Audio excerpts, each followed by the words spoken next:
Perfect, and Paul is all yours. Have a good Great, session. thank you so much. Good afternoon, everyone, and thank you for taking time and making my session this afternoon. So I'm presenting from Boston. My name is Paul Swider, and again, happy to be here. Actually, it's morning here, but happy to be here in the afternoon in France, on the other side of the pond, if you will. So our topic today is CDS under the hood. It's one of my favorite topics to speak about. And I'm going to, give me just 1 second here to make sure everything's lined up. There we go. So the topic CDS under the hood. And again, my name is Paul Swider. I'm from Real Activity. I'm presenting from the Boston area this morning. So to get started, I just want to acknowledge that this is one of my favorite topics to talk about.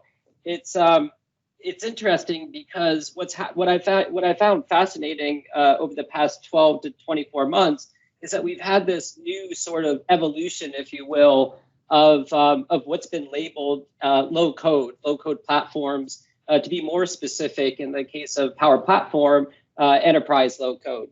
And so, if we think about low-code platforms, it's fair enough to say that almost all major vendors have a low-code platform right now. So we should acknowledge this to begin with. So a great place to start would be to take a look at the Gartner Magic Quadrant report for low-code platforms. So Gartner came out with a report, maybe 6 months ago, 9 months ago. And they identified all of the vendors in the space: Microsoft Power Platform, Salesforce, Oracle has 2, IBM has 1, and position this space, if you will. And so if we were to ask ourselves, what does an enterprise low-code app platform for this new AI data and what I like to call native cloud culture, what does this look like? And of course, this would be Power Platform, right? So if we were to dive into this a little bit further, as you've been learning here on this Power Platform Saturday, is that Power Platform itself is made up of several applications, right? We have Power BI, Power Apps, Power Automate, and the Power Virtual Agents. And then we have some additional services as well. And of course, the one that we're going to focus on is the Common Data Service at the bottom. It's also worth noting, of course, that we have a bunch of other services like data connections and the AI builder as well.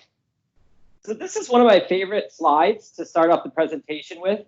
And forgive me because this is a little bit, I need to update some of the branding of this slide, but it's still worth showing because what's nice about this is it just highlights the entire ecosystem, right? So if we look at the business app ecosystem, at the top, we'll acknowledge that we have what I like to call the first class, Dynamics 365 apps, which are completely built on top of the Common Data Service. So you can see the Common Data Service here.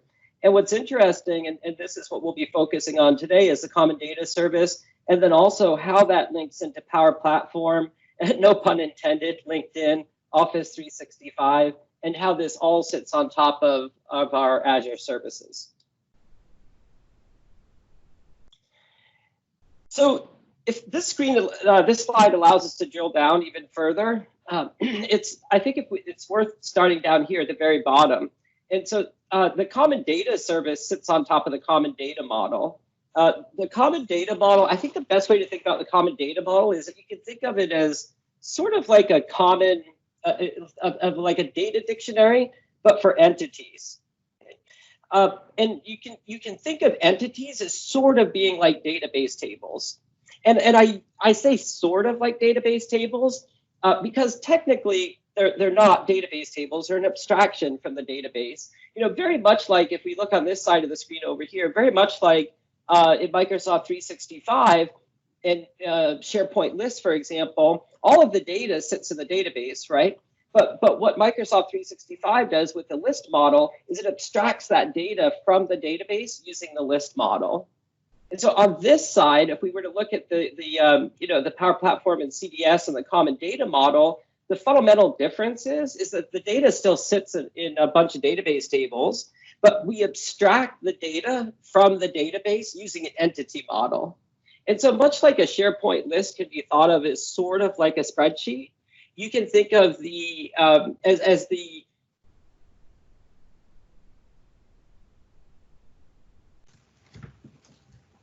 Paul, we lost your sound. We can't hear you anymore. Can you hear me now? I'm sorry, I think I got this. Oh, yeah, now it's better. Yeah, sorry about that. No worries. So you can think of the entities as almost like a database table, much like a SharePoint list is almost like you know, a spreadsheet, if you will. And again, I use these terms loosely. You know, these are definitions and just trying to help us understand the technology and the computer science behind this. Now, it's also worth noting that what happens here is that at the very bottom, we have the common data model, and all of these entities are essentially, you know, stored at the common data model level, right? So all the metadata that's used to define these entities, whether it's custom entities or entities that we might get from third-party apps that we install, or first-party entities like Dynamics, etc. All of the metadata that defines these entities is stored here at the common data model. And now, of course, this is important because more and more we're seeing this increasing need for structured data sets, right? This is important. And so that's essentially what the common data model provides. Now, as you start working with the Power Platform and business apps, so when I say business apps, I mean Power Platform, which is inclusive of, from my perspective, Dynamics as well. One of the things that you might start to hear about is that we have these what are called industry accelerators. And so there's, I think there's 5 or 6 right now. There's one for automotive, there's one for healthcare, there's one for finance, and there are some several other ones.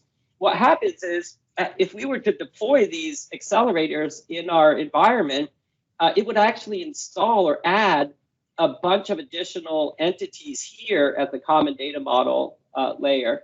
And then, of course, you know, we have security on top of that, and it's all wrapped in the common data service. Okay.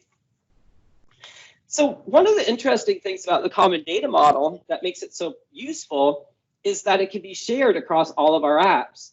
And so you can see here, we're actually seeing that we have multiple data sources connected to the common data model, and then multiple apps that are referencing the entities in our common data model.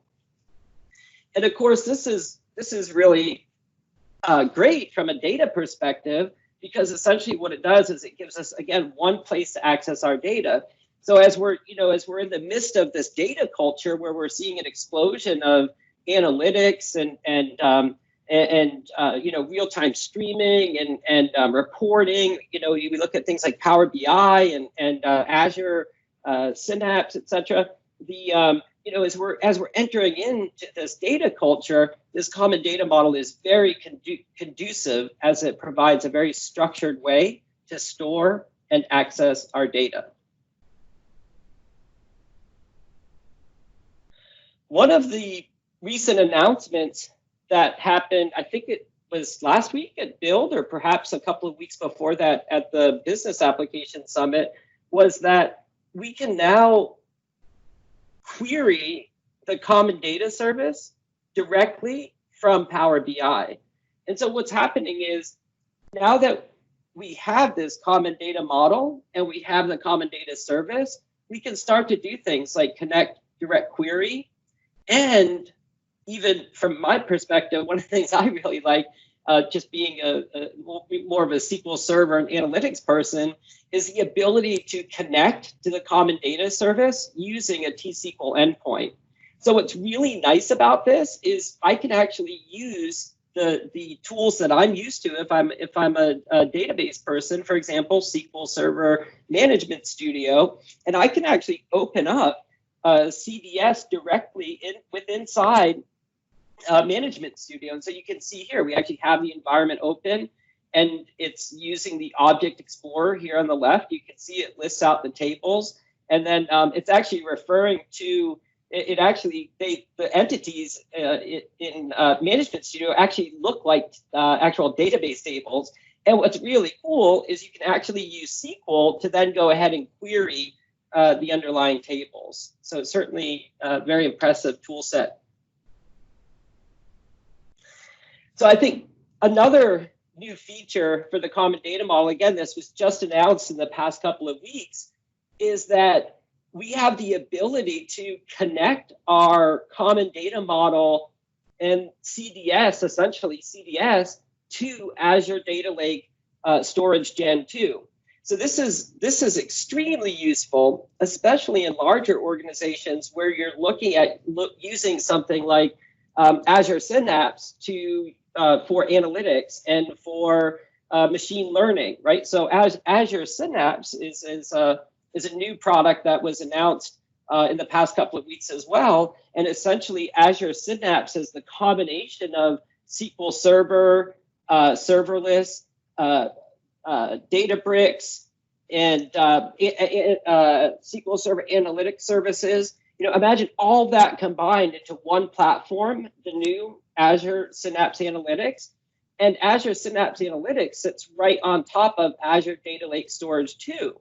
So what this means is not only will you be able to bring in all of your data sources using Azure Data Factory, or now called pipelines, they're just called Synapse pipelines inside of Synapse. What you can do is you can create pipelines and pull from all of your enterprise or business data sources, but then you can also go ahead and connect to the common data service and the common data model, which gives you the ability to report and analyze and apply machine learning to all of the data in your organization, including CDM. And so this is much easier now that we have the common data model connected to the data lake. So, we've probably heard, one of the things you've probably picked up on as you start to explore the Power Platform and Power Apps is that, we have this new term that's floating around, citizen developers. And this is extremely powerful because what we're able to do is enable a whole new sort of set of developers, as if you will, citizen developers inside the enterprise. But it's also worth noting that CDS is enabled for the professional developer as well. And there's been a lot of really great enterprise and professional developer tools, if you will, that have been added to the platform to support enterprise development and enterprise-grade infrastructure. And some of those features include, integration with identity and access, integration with DLP, encryption, and more. So this is, and we'll talk more about these developer features in just a moment. So let's talk a little bit more about some of the details now. So if we start to look at the common data service and CDM, again, one of the things we have to get comfortable with right away is that we'll be working with this concept of entities. And so we have system entities that are built into the system, and then we also have the ability to create custom entities. Now, I might throw out at this point, for those of you that have been working with technology for some time, you could almost think of this as what we used to call ERP, right? I think if I was giving this talk 10 years ago, I might refer to this as ERP and an entity relationship, planning platform, if you will. If I were to give this talk 3 or 4 years ago, I might refer to this as XRM, right? So XRM is a term that Microsoft came up with, which essentially was any entity and relationship management. And so maybe that will sort of help to get your thoughts around what is an entity and how does this sort of all fit together. And so if we dive into entities, then we should acknowledge that entities have assets. And so what I mean by that is when I create an entity, the entity itself contains fields, it contains relationships, it contains views, workflows, business process flows, rules, and security. And so that's where this it separates itself, from being literally a database table, right? There's an abstraction from the database where we pull out the data and represent it as an entity. And then that entity contains, not only the data, but it can also contain other assets as well. And this is just a short list. There's actually other things as well. For example, you can have charts and reports that can be part of an entity as well. And so if we were to dive into this a little bit further and start to look at some of the details behind fields, we would just want to acknowledge that you can very much think of a field just like you would a field in a database table, right? So it stores a value. If we're designing custom forms and apps using the app builder, essentially these fields can show up as a control on a form. They're used to display data. They can be part of a query. And sometimes, you might hear the term attributes, right? If developers might refer to these fields as attributes. So we have entities and attributes. And then these fields can, of course, one of the first things that you do when you define a field, just like defining a field pretty much in any platform, is you have to define the data type, right? And so what we end up doing is we define, should this be a single line of text, an option set, etc., multiple lines of text. I think one of the ones that I think some people have a little bit difficulty understanding up front that's a little bit different is the option set.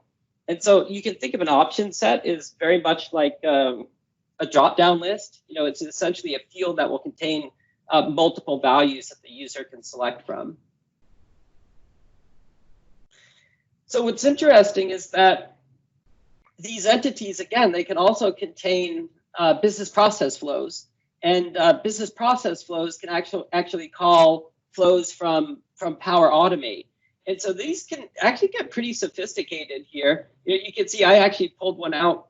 I actually pulled this out from my dynamic screen, but I'm going to do a demo for you in just a moment here that will show you that it doesn't matter if I'm using dynamics or I'm using Canvas apps or I'm using model-driven apps or portals. But essentially all of those sit on top of CDS and have the ability to take advantage of these features like business process and automate. And these business process flows can be very sophisticated. You can see they have multiple steps to the process, and each step can have multiple stages. And what's interesting is, as a developer, you can actually write code in Visual Studio and create your own custom workflow actions, and then deploy them up to your Microsoft tenant, and then call those custom workflow activities from your app. So that's a pretty powerful feature that developers might find useful. So a little bit more from a developer perspective. Again, a lot of folks know that we can, that Power Platform enables citizen developers, right? We're comfortable with that, and we've been having that conversation for some time. But what I'm really excited about is now the messaging is getting out about the features for professional developers, and so you'll be seeing a lot more of these features at the event today, and you'll also start to see a lot more of this content coming out for professional developers over the next month. So what's nice is that we have complete integration, of course, with our developer tools. So we have complete integration with Visual Studio, GitHub, VS Code as well, and of course, Power Apps obviously can sit right on top of CDS. It doesn't have to, right? We can point Power Apps at any data source, but this topic, our talk here today, is common data service. And so let's just acknowledge that we have integration with Power Apps. We have integration with Azure, including Synapse, and then again, Visual Studio, Visual Code, and GitHub. And so what this does is it essentially allows us just to create apps faster than ever before. It's interesting because we're actually starting to refer to Power Platform and Power Apps as rapid application development. It is, you can think of it as a rapid application development platform. So I've been doing this. I've been working with Microsoft technology for about 25 years now. And when I first started working with this technology, one of the first tools that was available for us to use for application development was Visual Studio. And I'm sorry, it was actually Visual Basic. This was prior to Visual Studio. And Visual Basic was a standalone app. We didn't even have Visual Studio at the time. But one of the really cool things that Visual Basic allowed us to do way back in the day was to very quickly create apps. You know, we could create a form, and then we could drag buttons onto the form, and we could drag fields onto the form, and very quickly developers could assemble applications. And then, of course, that evolved over time. That grew into Visual Studio, and then the .NET platform and C#. And you know, those were referred to as RAD, or Rapid Application Development Tools. So what I would submit to you is, if we fast forward now, years later, and now we're building apps in the cloud, right, using Azure services and Office services and data services, etc.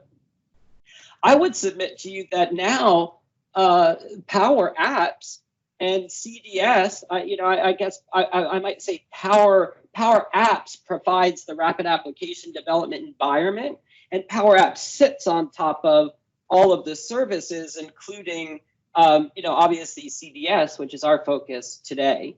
And so that's really powerful. Another really great way that this is starting to enable customers today is through what we call app modernization. Right?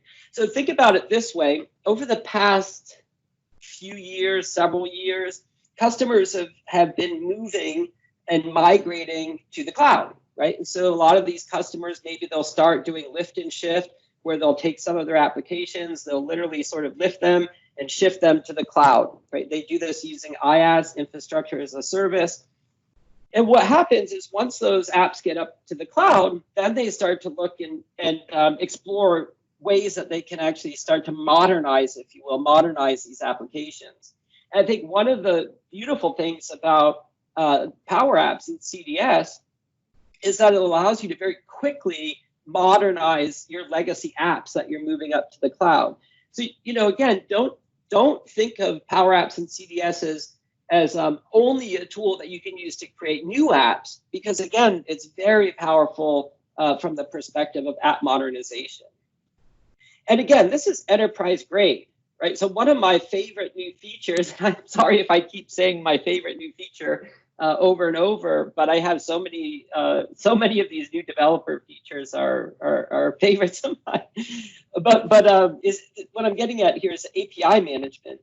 So one of the really cool things that you can do is you can use API management to manage your API that might have, functions, Azure functions, or, really it could be any type of services that you're exposing through API management. And then what you can do is you can actually publish your API so that Power Apps can go ahead and start consuming that API. Now, of course, that the functions and the APIs can call down to SQL, to Graph, to Cosmos, and in our favorite, the Common Data Service. Again, what's nice about this is that we can access that data from a variety of ways, including the tools that we're already familiar with. SQL Management Studio, the entity framework works with this, and it's completely built and integrated with Identity and Azure AD.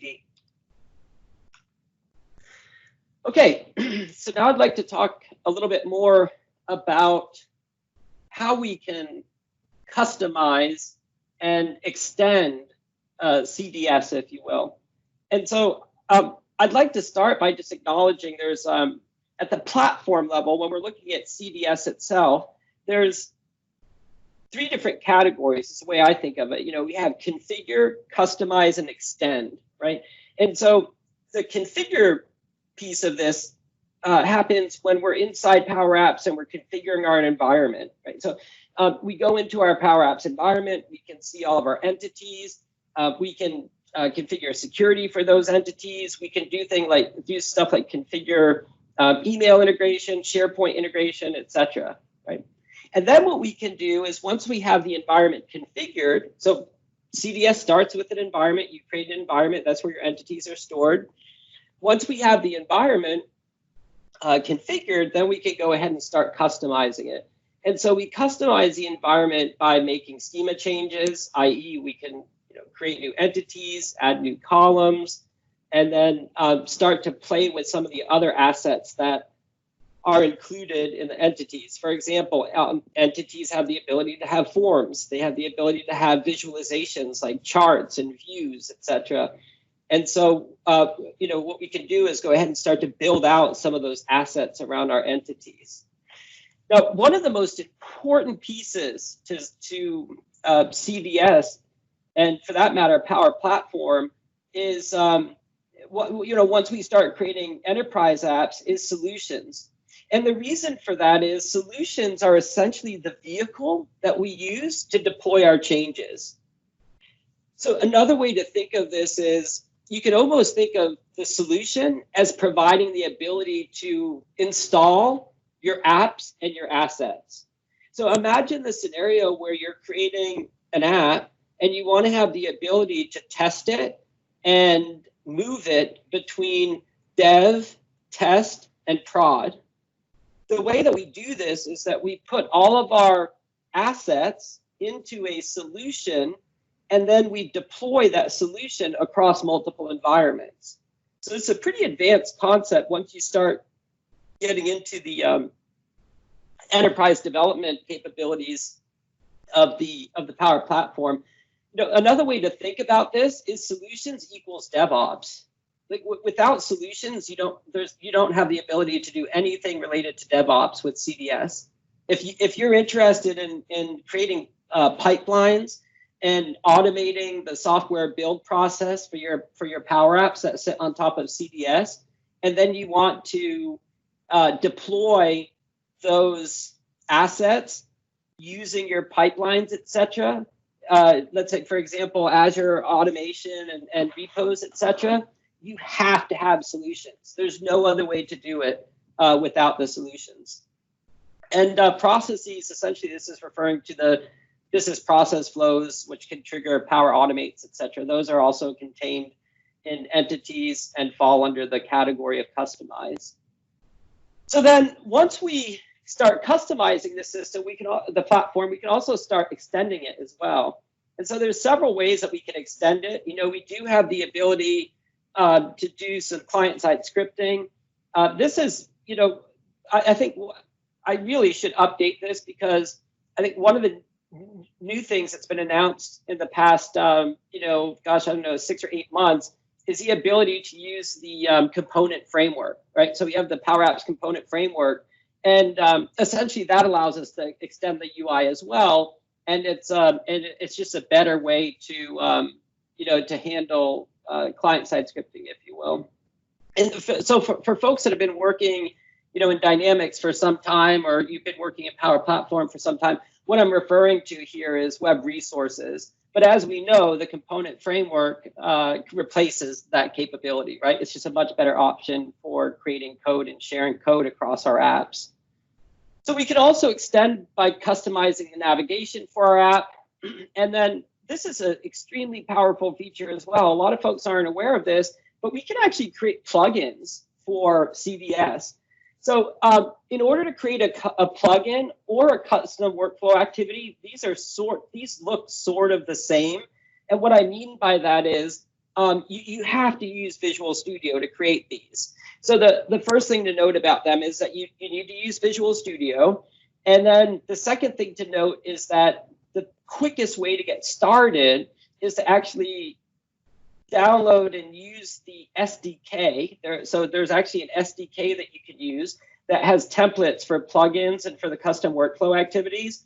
And so what's really cool is you can actually go into Visual Studio and you can write C# code, and then you compile it to an assembly, and then you can use a tool in the SDK that will upload that assembly to your environment up in your Microsoft or Power Apps tenant, and then that code can be executed and triggered from your Power Apps. And so this is particularly useful. What's powerful about these plugins is that they're event driven, and they have what are called event pipelines. Okay, and so when I say event pipelines, you can think of it this way. A typical use case for this would be to create some code that automatically creates the next insurance policy ID, or the next unique identifier that I need. Another common use for plugins would be for logging or auto-generating, auto-populating fields, if you will. And so essentially the way this works is you write the code and then you connect it to the entity. And anytime a new record is added to the entity or record changes, depending on the configuration, your code will trigger. Now, what's interesting is you can also do this with custom workflow activities. The use case is a little bit different because this is event-driven, and this actually gets executed based on the event pipeline that's centered around the entity. The custom workflow activities are actually triggered from your business process flows and your workflows. So the common use case for custom workflow activities is, for example, you might want to go do a credit check.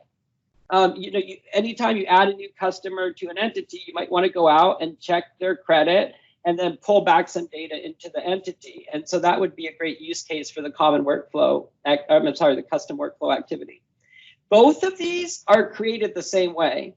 If you were to actually look at the code in Visual Studio, it's almost identical. It's just that they inherit from two different base classes. But in both scenarios, you're going to compile to an assembly, and then you're going to publish that assembly to the cloud and execute the code from your Power App. So it's pretty impressive. A lot of folks aren't aware of the depth of features that are available for developers. Now, by the way, I think as far as I know, plugins and custom workflow activities are really the only features that you need Visual Studio for. Everything else you can use the tool of your choice, right? So if you're building, apps using Power Apps, obviously you'll be using the Maker Studio and you'll be creating your apps using the Power App Studio. But you can also use VS Code and create you can create a Node.js standalone app in VS Code. And then what you can do is using the API, the web API, you can build your own app using VS Code. You don't even have to touch Power Apps. And that VS Code app will connect directly to CDS. So as a matter of fact, I'll share some of that code with you as we get towards the end of the session here. Now, of course, if we're building our apps using Power Apps in the Maker Studio, then one of the things we'll want to get used to right away as a developer is the ability to create components. And so this is something that's certainly exciting and useful for developers, is the ability to customize and customize the user experience using these components in the component framework. So, the best way to think about components is they're essentially reusable code. So you create the code once, right? So here you can see we have a component that will, take a survey for winter break. And then what we can do is we can reuse this component across multiple Power Apps and also portals.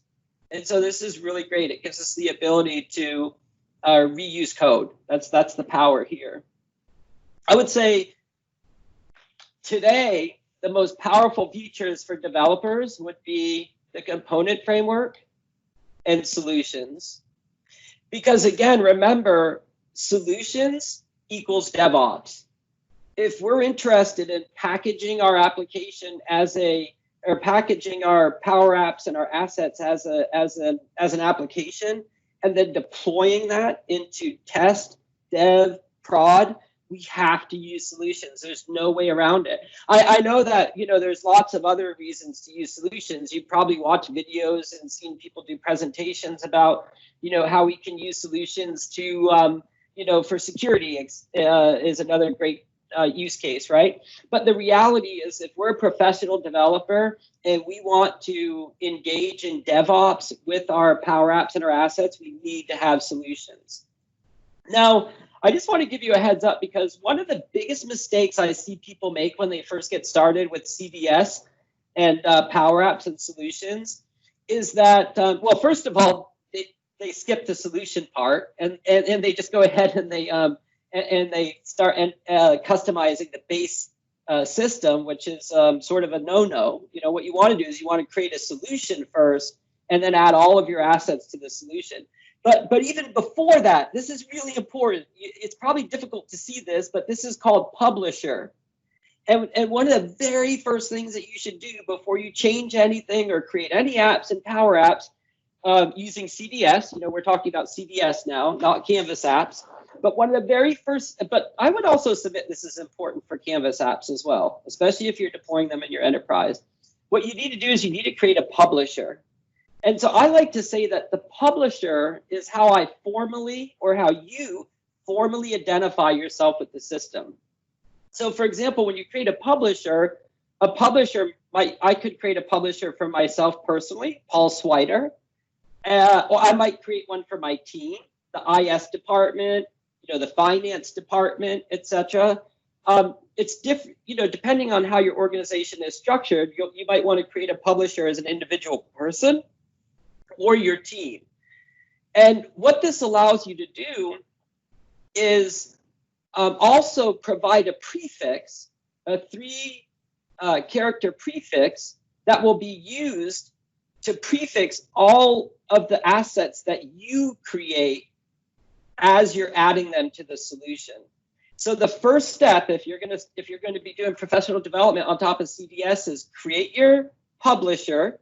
So this allows you to formally identify yourself to the platform.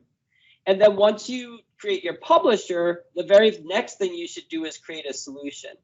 So an example of a solution might be if I want to create, you know, an app to manage snowboards or boats, I would create a solution that might be called My Boat App.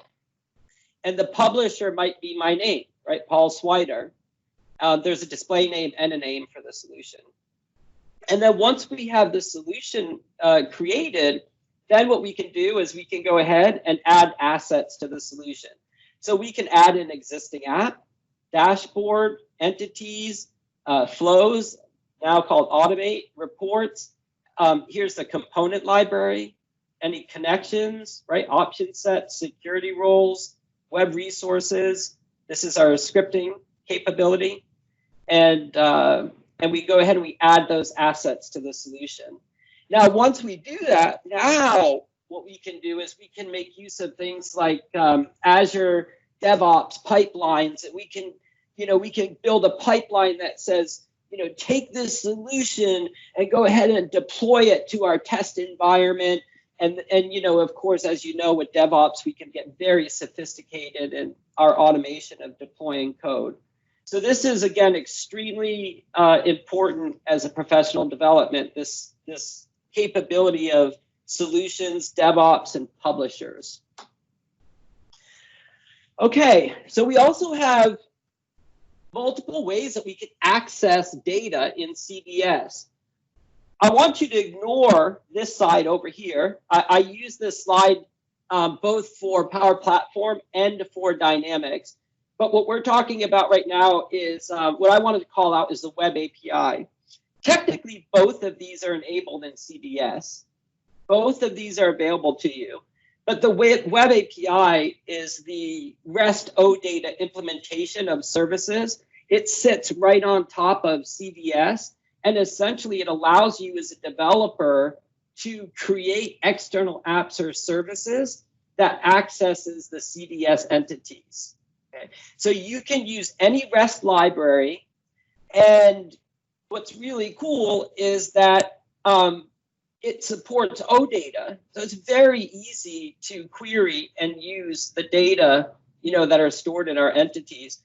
So the common use case here is, you know, you may want to create, let's say you want to create a native Android app for your phone or a native iOS app for your, you know, for your iPhone. What you can do is you can actually go ahead and build out that app using Android Studio, using Node.js. And then what you can do from that native Android app is you can call out to the Web API. Of course, you use identity services to authenticate. and then you use the web API to actually get to the underlying data in CDS. So web API is a very powerful feature that allows us to, to access our data and our content in CDS. And again, a lot of folks aren't aware of that, but we have the ability. You don't have to use Power Apps. I can use CDS and use CDS only for the common data model and use it only for data services. And I could build my apps using Node.js. I don't need to use Power Apps Maker. I don't need to touch that at all. I could do all Node.js if I want to and consume the data from CDS. Now, of course, don't get me wrong. We love Power Apps, right? And portals. It makes it a lot easier and a lot faster. But I'm just saying, technically, a lot of times people already have existing skill sets or they're already using certain tools. And they may want to do stuff like write native apps for Power Platform. I'm sorry, for CDS. I'm trying to find my. Just bear with me here for one moment.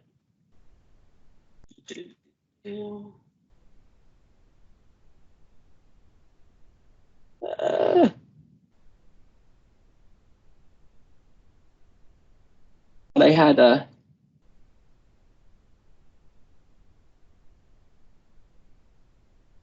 I did. Here it is. Thank you for your patience.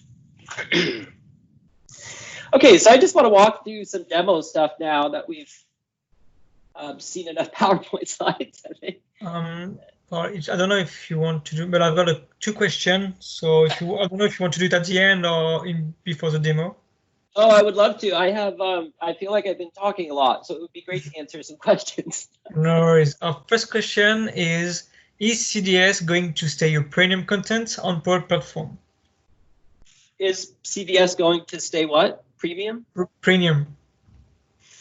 Yeah, so it's a licensing question. It's a great question. I wouldn't consider myself an expert with licensing, but I can feel like I can pretty confidently say that it most likely will be a premium service for some time, only because the product team is committed to not changing licensing on us for some time, right? So, and here's another way to think about the cost of CDS. For some folks, CDS seems expensive because there's two ways that you can license it. You can license it per app or you can license it per user, right? And if you license it per user, I think it's $40 a user. If you do it per app, you get 2 apps, and I think it's $10 per user. But again, I'm not an expert with licensing, so don't quote me, but roughly, it's approximately. Okay. Now, I want to point out quickly, that might seem expensive if you already have SharePoint and you're using Microsoft 365, right? The $40 might seem expensive. But here's another way to think about it. If you're looking at business apps and building business apps for your organization, for an enterprise license to Dynamics, it's roughly $100 per user. Actually, for the enterprise one, I think it's much more than that. So while it might seem expensive in some scenarios, I would submit, what I like to remind people is what Microsoft has done is they've given us an economical approach to business apps where we don't have to pay for the Dynamics license and we can pay for the Power Apps license at $40. Now, I know that won't make everybody happy because the people that are using Microsoft 365, they're probably like, well, wait a minute, I don't really care about that stuff, so why do I have to pay $40? But again, I'm a developer and a computer scientist, not a licensing person, so don't take it out on me. Okay, next question. Okay, next question is, can you develop a full solution using Power Apps Community Edition and then deploy it to a production environment or on another tenant? In that way, licensing will not need it for the developer, but will be needed in the production environment. I think I will have to punt on this question because you can have the chat window if you want. Yeah, I will answer later because I'm not aware of a Power Apps community license. Okay. And again, I'm not a license expert, but if the question is centered around the community edition of Visual Studio, then the answer is yes, that you can use the community edition of Visual Studio to write code for CDS. Yes, you can. Absolutely. Yeah. Okay. That was it for now? Yeah, that was the two questions I had. Oh, okay, great. Thank you. Okay, so now I'd like to do some demo here as we wrap up the session.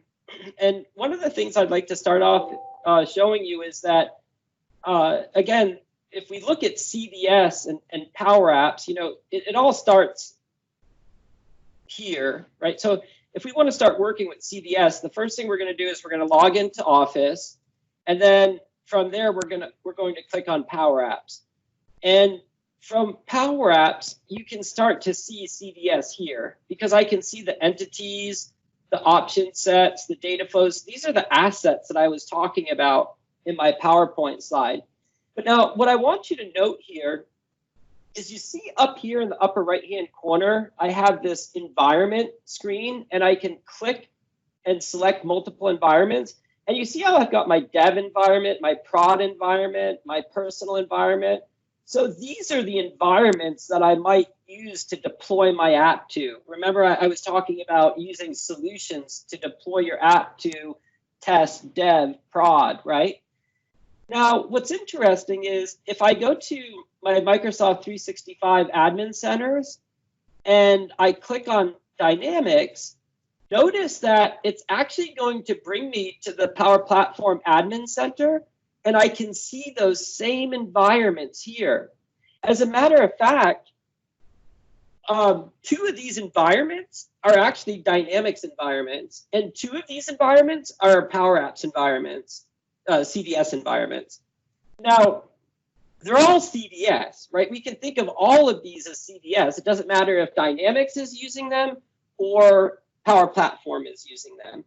And the reason why I'm pointing this out is because this shows the power of the common data model in CDS, right? We define our environments, and then inside our environments, we build out our entities and our attributes in our apps, and then we can access that data from anywhere, whether it's Dynamics, whether it's Power Platform, whether it's VS Code. We can access the data in any of those environments. Now, just quickly, also note here, we can set up analytics, configure resources, and data integration. So remember my PowerPoint slide when I was talking about the configuration piece of CDS? That's this. This is what I was referring to. Now, again, if we're using Power Platform and the Maker screen, the Admin Center here, it's going to look the same, right? And if I move on into the Maker itself, then it looks a little bit different because now I can start to customize, right? I'm not necessarily configuring anymore. The configuring happens back here. And then I come into this, the Maker, if you will, now I can start extending the environment. Yes. Yeah. Thank you.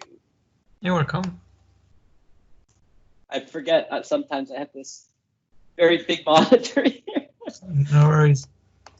And so, great. So we start to customize our entities. So if I click on an entity now, you can see what I was referring to in the PowerPoint slide, right? So you can see we have fields or attributes. We have relationships. By the way, this is probably, I know I keep saying everything is amazing and important, but this is another really powerful feature, the ability to have relationships, right? So remember I told you if this was 10 years ago, I might rename this presentation and call it ERP, right? Today we call it CDS, but you can almost see the ERP, right? Because for those of you that are old enough to remember playing with, or you use Oracle ERP today or some of these enterprise platforms, the definition of ERP is entity, relationship, planning, right? Or platform, depending on the vendor. And so what we're doing here is we go into the account entity and we have our fields, but then we can define relationships between other entities. And we have the ability to have one-to-one relationships, Many-to-many relationships can be accommodated as well. We also have the ability to have business rules. So business rules, you can think of business rules as data validation.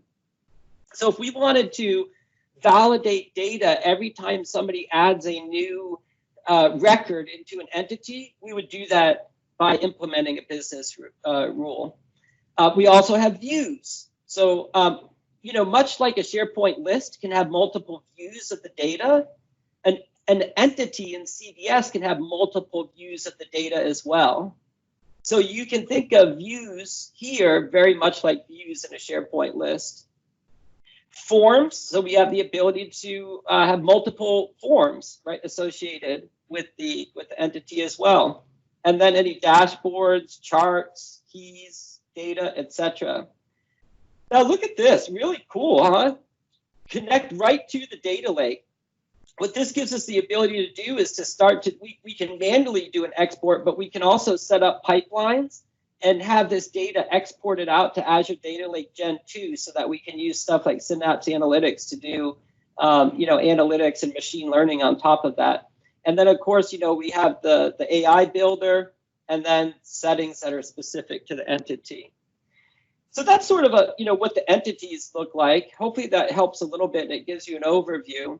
I think, you know, one of the other things I would just point out as part of this demo is here's the solutions. Remember, I was telling you one of the first things you should do before you do anything is you should set up a publisher, and then you want to make sure that you create a solution. So I have a solution here, you know, it's my snowboard patrol solution, and you can see in this solution, I have a model-driven app and a sitemap. And what this will allow me to do is now I can deploy this solution and not only deploy it in this environment, but if I wanted to move it to another environment, I could do that as well. And I can export this solution manually, right? So if I select, actually, I don't even have to select anything. All I have to do is select export. And what will happen is it will actually download a zip file to my computer. It'll ask you where do you want to export it to, and what it does is it basically takes all of the assets of your app and it puts them into a zip file with a manifest and brings it down to your local computer. So that's why solutions allow CI/CD or DevOps, if you will. It's because we have the ability to take the assets out as a zip file, and then using pipelines we can deploy them across multiple environments. So if I actually click on the app itself, you'll see it'll open up, you know, the app, and might take just a moment here. This is one I did some time ago.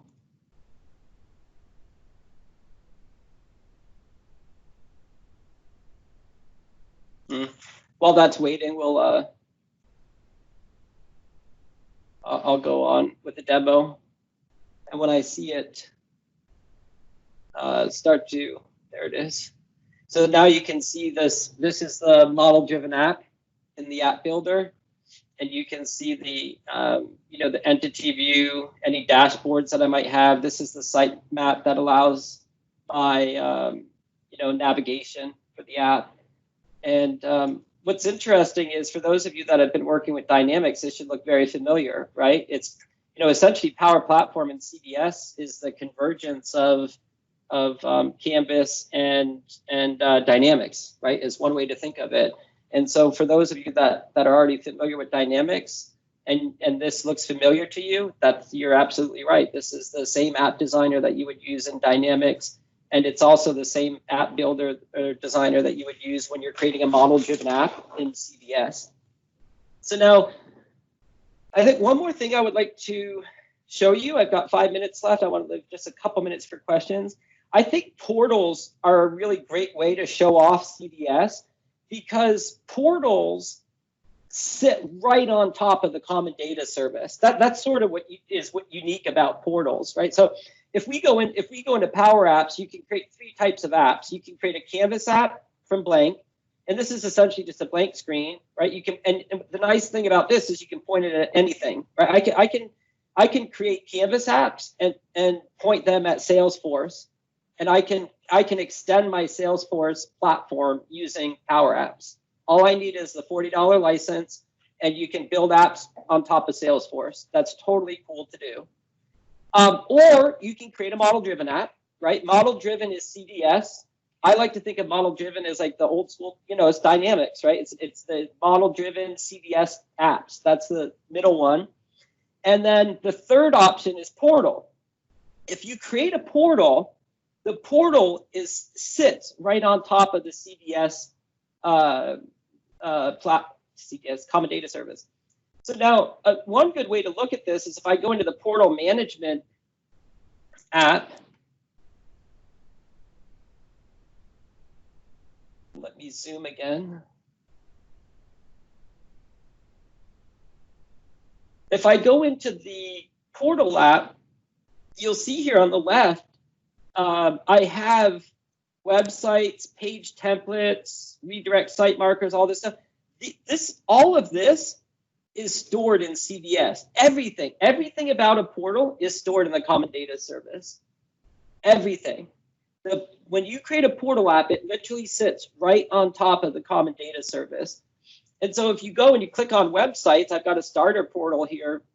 You can see we've got the pages, the child pages, links, etc. And all of this content and metadata that makes up the portal is in CDS and sits on top of CDS.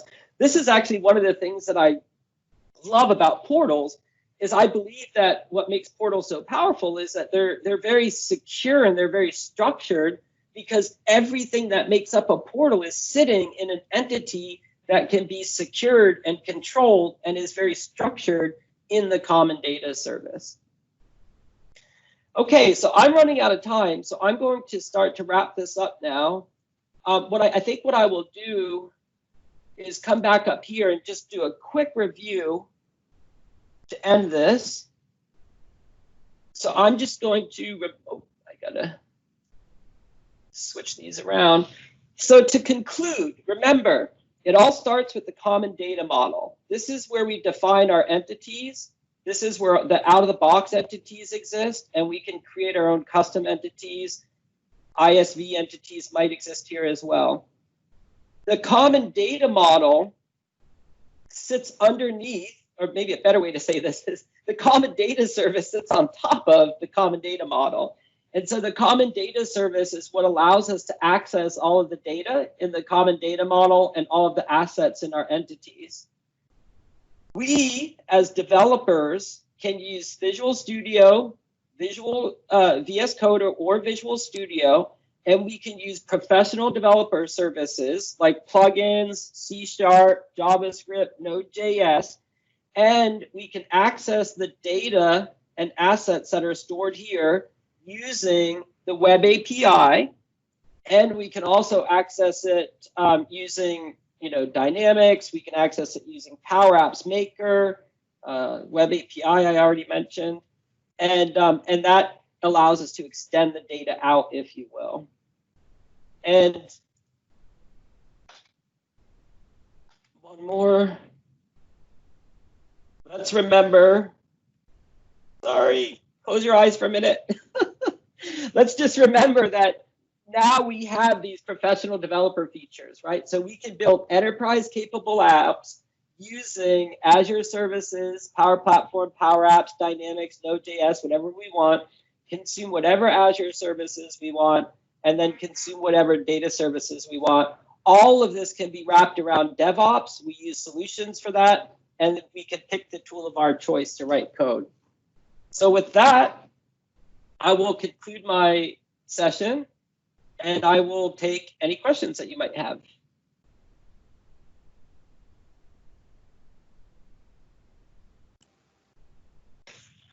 Okay, so done. There's no questions so far.